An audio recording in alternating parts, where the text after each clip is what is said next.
Basic గా కళ్యాణ్ మంచోడే.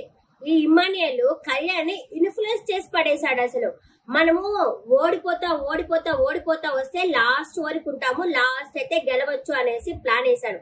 సరే, దాంట్లో భాగంగా రీతోనే బలిపశువు చేశాడు. అంటే పెయింట్ పూసుకున్న టస్క్ లో బాత్రూమ్ దగ్గర నువ్వు రెడ్ కలర్ నేను టచ్ చేయదు, ఆ బ్లూ కలర్ మాత్రమే చూస్తా ఉండండి సరే అని చెప్పాడింది. ఇంకా తర్వాత రీతుకు కూడా తెలియకుండా బండని ఎలాగైనా సరే టార్గెట్ చేసి బండని ఆటలో నుంచి పంపించేద్దాము అనేసి డైరెక్ట్ గా ప్లాన్ వేశారు. ఆ ప్లాన్ లో భాగంగానే ఇప్పుడు మామూలుగా సంచాలక్ అనే వాళ్ళు కాయిన్స్ పెడతా ఉంటే సంచాలకు పెడుతున్నప్పుడు పడిపోతే సంచాలకుని గట్టిగా అడగచ్చు, అంటే గెలవాలి అనుకుంటే. ఇలా పెడుతున్నప్పుడు పడిపోయింది అలా ఓడిపోయాము అని అనుకోపోతే తను గెలవాలి చెయ్యాలి అనుకుంటే తనైనా గెలిచి డైరెక్ట్ గా బండి గతను ఆడొచ్చు కదా. మళ్ళీ రీతుని ఎందుకు తీసుకురావడము, రీతుని మధ్యలోకి లాక్కొని వస్తుంది. ఆ పిల్ల ఏమంటే ఆడమని ₹1 చేయమంటే 10 రూపాయలు చేసే పిల్ల. ఆ పిల్ల అన్ని టాస్క్ లో ఫేక్ ఆడుతానే ఉంటుంది, అన్ని నేనే తోపంటుంది, మాటలతో మాయ చేసేస్తుంది అమ్మాయి. కాయిన్స్ సంచాలకుగా కాయిన్స్ పెడుతున్నప్పుడు పెట్టిన తర్వాత పడిపోతే ఓకే, దాని గురించి యుద్ధం చేయొచ్చు.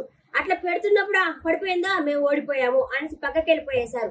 అదైతే తొండ ఆడినట్టే అనిపించింది. ఆ స్ట్రాటజీ తక్కువ స్ట్రాటజీ. ఇప్పుడు కళ్యాణ్ బలం ఎంత ఉంది, ఒక ఆర్మీ పర్సన్ ఆ బర్ణన్ తో డైరెక్ట్ గా ఆడుండొచ్చు కదా. అలా ఆడకుండా సుమన్ అన్నతో ఆడాడు. ఇతను ఏజ్ 23, అతనిగా 44 అట్లా ఉంటుంది కదా. ఆయన పెద్ద అయిన కదా కొంచెము. ఆయనతో ఆడకుండా డి అంటే డి కొట్టుకుంటాం అనుకుంటే కళ్యాణ్ బర్ణన్ తో ఆడుండొచ్చు కదా. అలా ఆడకుండా ఒక చెత్త స్ట్రాటజీ యూజ్ చేసి అండ్ ఇమానియల్ తో కలిపి ఆడిన గేమ్ అయితే నాకు నచ్చలేదు.